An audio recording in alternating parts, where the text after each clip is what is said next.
As the United States gets ready to celebrate its 250th birthday, one of the more interesting areas to look at is how this country has developed in and around innovation.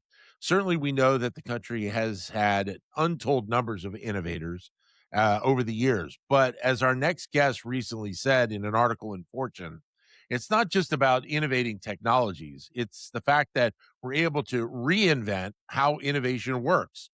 Pleasure to be joined here by Wharton Management Professor David Sue. David, great to talk to you again. How are you, sir? Good. Thank you, Dan. And you start off your article by talking about the fact that it's not always about the technology, but about the institution to commercialize the technology. They're not out there. They're not going to be out there. It's just an amazing push forward that we've been seeing over 250 years. Absolutely. I think there's a very natural tendency to celebrate inventors, and that's terrific over 250 years. We think about great names like Ben Franklin, Thomas Edison, Alexander Graham Bell, today's AI entrepreneurs. Obviously, they deserve enormous credit, but if you actually look at the whole history, this other parallel story emerges, which is that America's greatest innovation may actually be more institutional innovation. That is, we repeatedly invent better ways to transform discoveries into industries. And those examples come up time and again. Patent system, the research university, how to organize corporate research, the whole notion of venture capital, and today's startup ecosystem. So these are all social inventions. They create the conditions that allow scientific breakthroughs to really spread and be useful throughout the economy. So, my point is that the lesson of American history isn't simply that we are great at inventing technologies, which we are, but it's that we're also great at repeatedly reinventing the machinery of how to bring those inventions to market.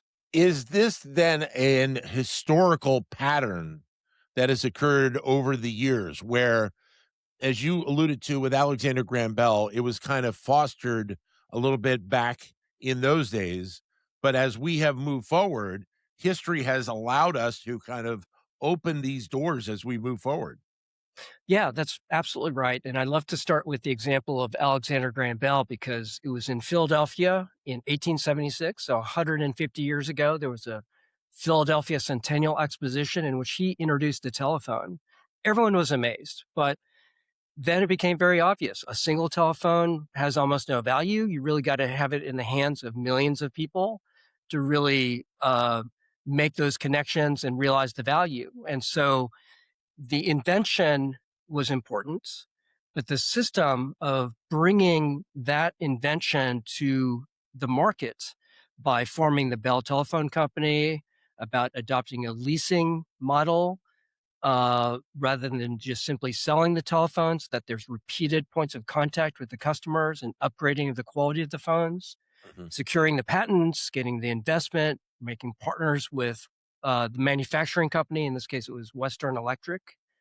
And then there's legal disputes in the early days with Western Union and telegraphy, and really just laying the infrastructure for those kind of thousands of miles of communication infrastructure. That goes way beyond just the simple invention of the Right. telephone. That really, to unlock the value, you need this whole system of commercialization. And that really illustrates well the kind of phenomenon I'm talking about. So as we see more and more companies and corporations develop over the years, you talk about the component of research and development, R&D, playing this next step kind of in the process, correct? Yeah. So if you think about R&D, now we can step forward into kind of the into the into the earliest 20th century. And if you look at companies like Bell Labs or General Electric or DuPont, that was the era in which we faced a very different challenge than just the single entrepreneur.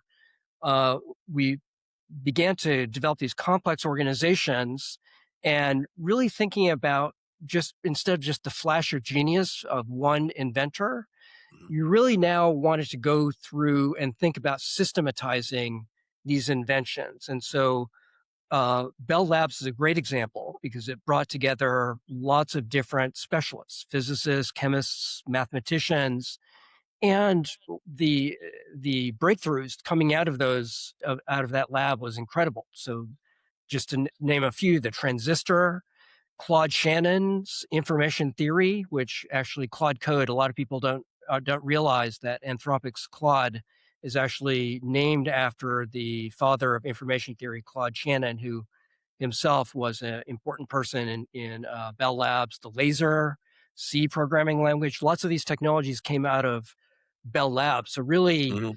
the greatest invention out of Bell Labs is really this whole organizational structure of assembling the lab itself, which is quite important in R&D.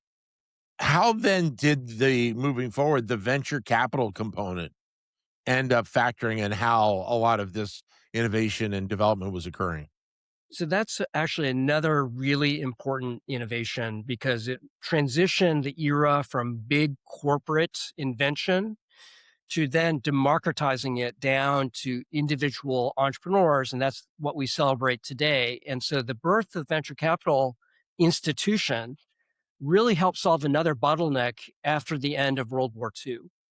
And because what these entrepreneurs really lacked was financing, mentors, industry connections.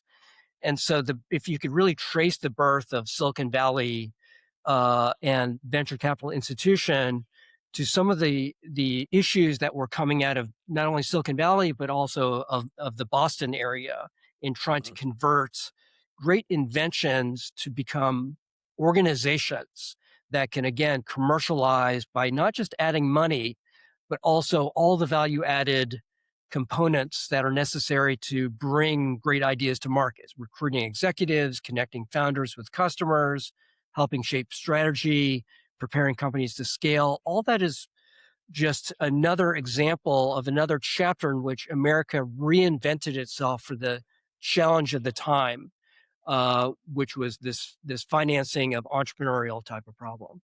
But you also had to have the regulatory process as part of this to make sure that as all of this development was occurring, we were still adhering to guidelines as we move forward, correct? Yeah, regulation is a really important backdrop to this, and actually gets to the question of how do we govern good institutions. So we certainly need things like patent law. We need to give the right incentives so that inventors can feel confident in disclosing their ideas, having protection.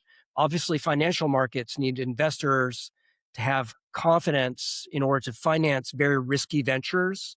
Mm. We need corporate law to be established so that we can build and grow new firms.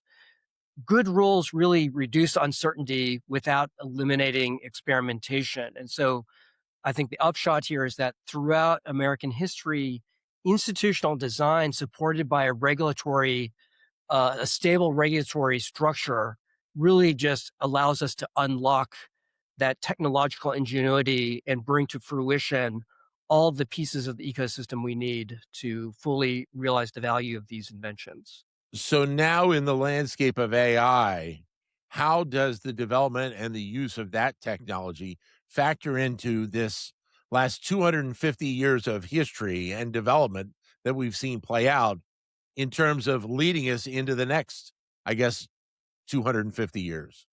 Yeah, and I think this is an incredibly important point because so much of the media and attention is around the technical specifications of AI models, and the companies are constantly pitting themselves on the technical specifications. Right. And I'm not talking just about American companies, but if you look at the broader global picture, it's U.S. versus Chinese technical models.